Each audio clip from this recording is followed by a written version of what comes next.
The most powerful thing about both Jon Favreau and Dave Filoni is that they like to stay in touch with the fans. They keep the fans very much up to date and keep them posted about what's next for Star Wars. And meanwhile, you have the other end of the spectrum here with Kathleen Kennedy, where it's really all about her talking about stripping Star Wars down and shifting away from the vision of George Lucas, using the Acolyte and Skeleton Crew. This is Mike Zero. Subscribe if you're new and like this video to see future Star Wars updates. I'm also on Twitter at Mike01. I thank you all so very much for the great and kind support. And without wasting too much of your time, let's get right into the subject.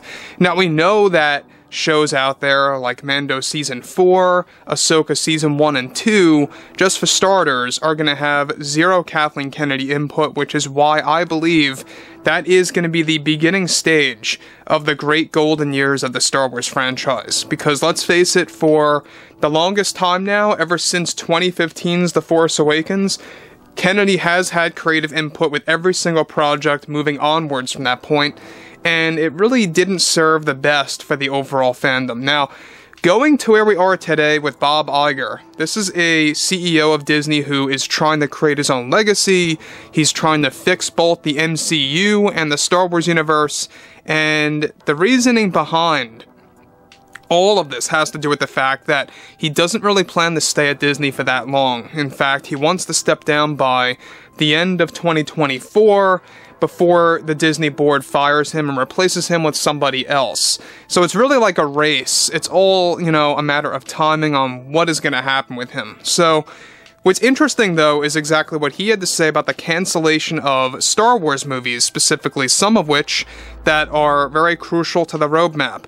Now, with Disney CEO Bob Iger recently answering many questions related to the new Star Wars universe, he eventually went on to state the following to the entire fandom about one of his big plans for the Star Wars franchise.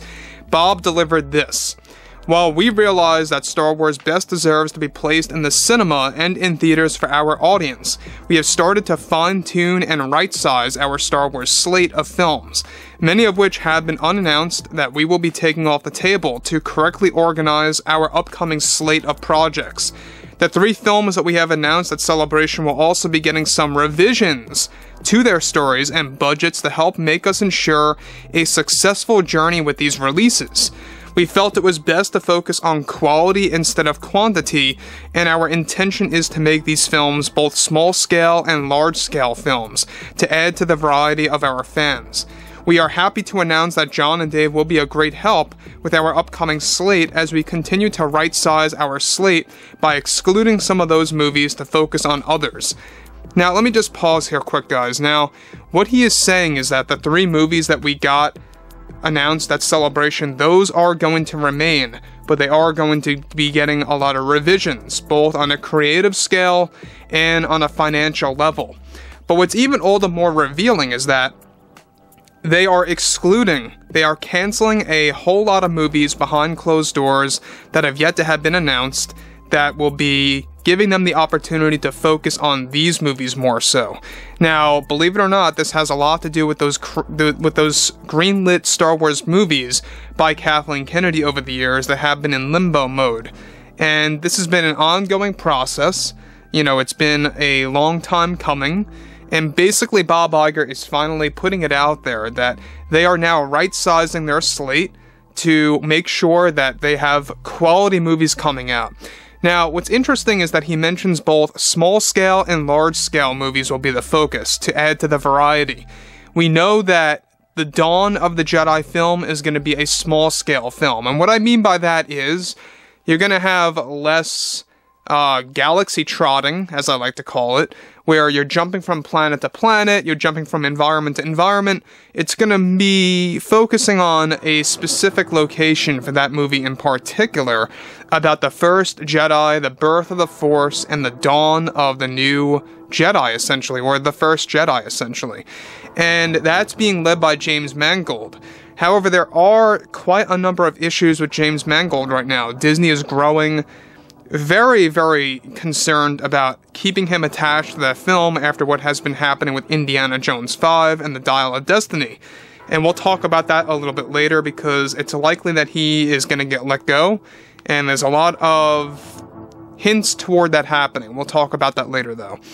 Now, to the next thing here is that he states, we have full intentions of making our upcoming films more valuable than the previous ones that we had released, and by excluding many other unannounced titles, it gives us more time and focus on our upcoming ones.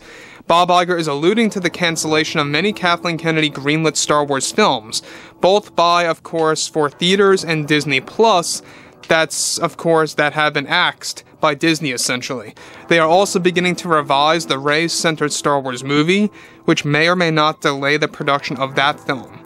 Now, this is described to be Disney's way or plan to regulate the movies and their releases in theaters to focus on quality-driven films.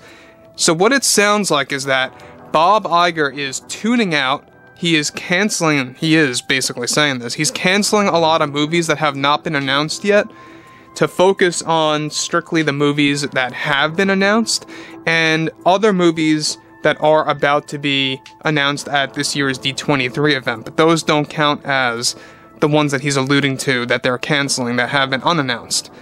So what's interesting about this is that a lot of these have to do with the greenlit Star Wars movies over the years that have been in limbo or put on the back burner, as Kathleen Kennedy likes to call it. I like to call it put on hold. You know, basically a lot of those movies, the High Republic films, the Rian Johnson movies, the Kevin Feige movie, stuff like that, is most likely what Bob Iger is alluding to here, but for all we know, it could be other films that have never even gotten out there, or even have been hinted about. It could very well be something like that. But you can see that Bob Iger is trying to really make Star Wars back into an event. And I will be honest, guys, I will be very real with you all. Whenever I watch the shows, as much as I have enjoyed them, such as Mando Season 2, that was a great installment. I thought that, Mando Season 1 was great.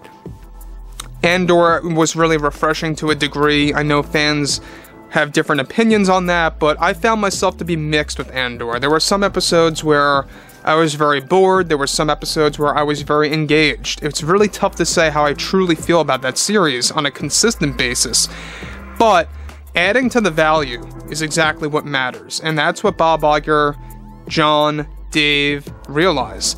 And thankfully we are getting this dream team that's coming together to really take part in all of this. People like Matt Reeves, James Cameron, Timothy Zahn, George Lucas, working hand in hand with John and Dave to really kind of, experience something truly magnetic for the audience, to really make something that's going to drag the fans back into the theater seats, and of course to kickstart their subscription for Disney Plus again. So again, like I say, this is interesting that Bob Iger is putting this out there, and the fact that they are trying to right-size everything to make sure that they have a consistent, successful slate of Star Wars movies. So again, guys, I would love to hear what you all have to say about this below in the comments, and if you guys did enjoy the content for today, make sure to drop a thumbs up on this video to support the channel, and I will catch you guys next time.